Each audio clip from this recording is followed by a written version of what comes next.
Namaste. We all would like to be successful in our lives. We all would like to be successful in our professional life, in our social life, in our personal life. In fact, we would like to not only be successful, we also like the people around us to be successful. That way, we think that we as people could become better human beings and our society can become a better society. So here comes the big challenge, the reality check. Are we really successful all times? Not really. Sometimes we are successful, sometimes we do not succeed. We have challenges, issues, problems, and possibly failures. It is in that context that we ask this fundamental question. Are the organizations or the institutions that we work or we serve, are they conducive to enable us to bring the best out of ourselves? Are they conducive to enable the people around us to bring the best out of ourselves? Something to ponder about. In fact, I would like to go ahead and share that it's not just the institutions, organizations. It could be the challenges of governance as well. Suppose there are potholed roads in the place where you live. Suppose there's no power from time to time. Suppose there's a situation where you are essentially having to deal with the traffic, the anarchy of the crowds on the road. What does that mean? Of course, if you dwell deeper into it, people say it is the lack of effective, efficient leadership. In fact, if you look at the contemporary world and if you look at the challenges around, something strikes you in a big way. There is now the Ukrainian war on, and there are challenges for people to live peacefully in the societies around that region, and possibly the fallout could be that it will impact us here in India. How do we address these issues? What is the reason why this is happening? It is possibly happening primarily because of the lack of effective leadership, lack of efficient and honest leadership. In fact, if you closely observe, there is a lack of honesty in how the leadership is resolving the problems right now. There's a lot of ideological clash, there's propaganda, there's disinformation that flows through the media that we think we can trust. In fact, the media that we have, the mainstream media, we cannot trust. We cannot hope to have the truth being reported, and therefore we cannot make the right kind of decisions and choices. That is the state that we have been reduced to. It is in that context that we should ask, where has leadership failed? Why are the management schools and the leadership training institutes, which are touted to produce leaders, where have they failed? Why is it that they have produced leaders who cannot resolve the outstanding problems around us? Maybe we should step back and ask a little more fundamental question. What does our Indic civilizational ethos teaches us? And that is where something very interesting is there. Let's ask this fundamental question. What does Swami Vivekananda have to tell us? In fact, I was very blessed to be exposed to Swami Vivekananda at a young age in my college. And from then onwards, it has never been looking back at all. Swami Vivekananda has enriched not only my life, I have seen him and his words and his actions that he exemplified enrich a number of people's lives. And that is very, very satisfying. So let's ask ourselves, what is it that Swami Vivekananda has to say about the leadership and what is the making of a true leader? In fact, if you go to his complete works and read a particular letter, he writes, and I quote, he says, "Who is a true leader? Are leaders made? No, leaders are born." That made me thinking, why does Swamiji say that leaders are not made, they are born? In fact, if you go look at the training institutions across the world, the top institutions, you'll find it's all about leadership training. And what do? They help the human beings develop some skills in problem solving, some skills in conflict resolution, some skills in situational management. But are they really nurturing true leadership, or developing true leadership, or training true leadership? No, which is why we have so many problems around us.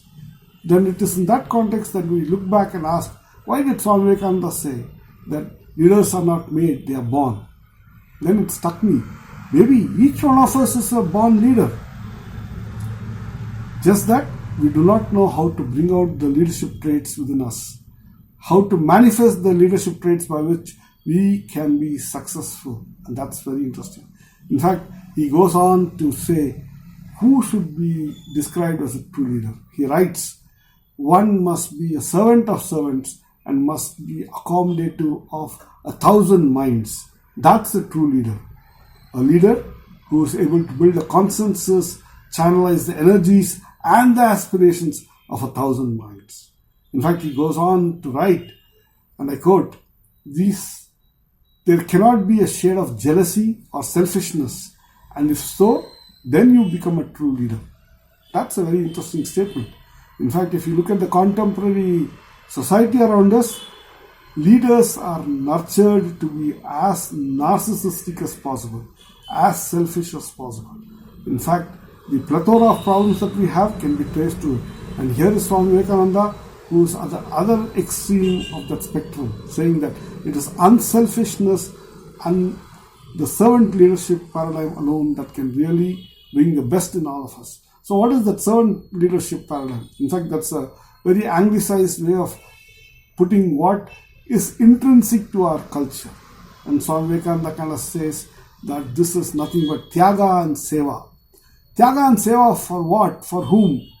It is Shiva Jnane Jiva Seva. It is serving the God within the human beings around us.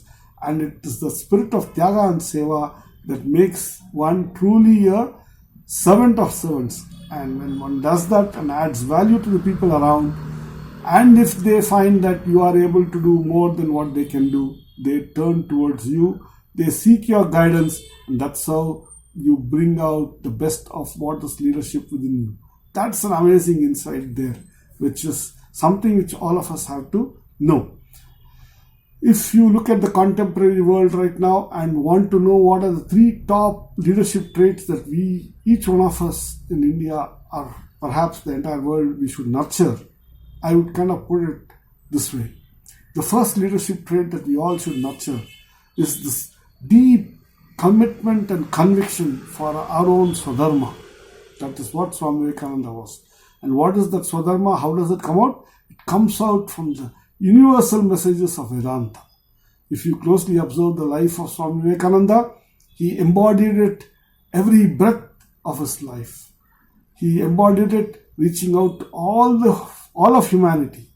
In fact, when he went round India after the Mahasamadhi of Sri Ramakrishna, he was so pained by the grinding poverty around. Not only that, he brought out those traits of a great human being who can adapt, empathize, mingle with the people with whom he moved into. And you can see that in his yatra through North India, through the west of India, through South India. And at the feet of Bharat Mata, after having darshan of Devi Kanyakumari, he swam the seas to sit on a rock and meditate.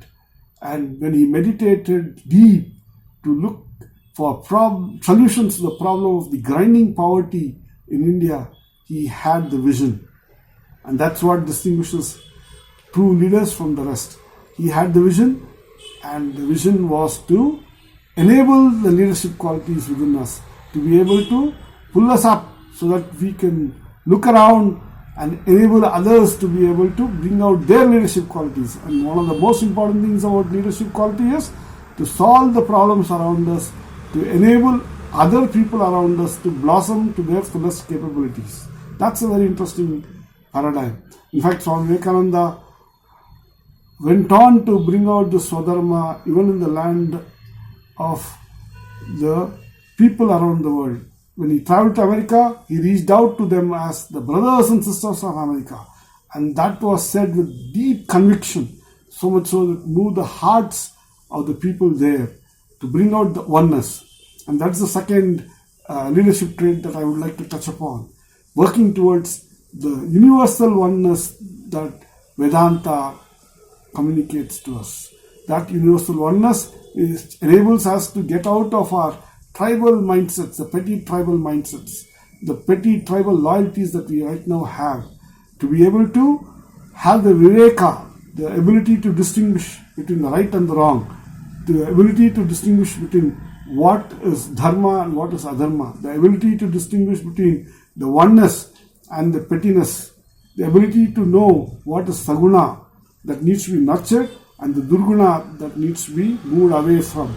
In fact, if you look at any of the contemporary problems, we can always see that human beings, deep within them, have the good gunas, which we need to reach out to and build upon.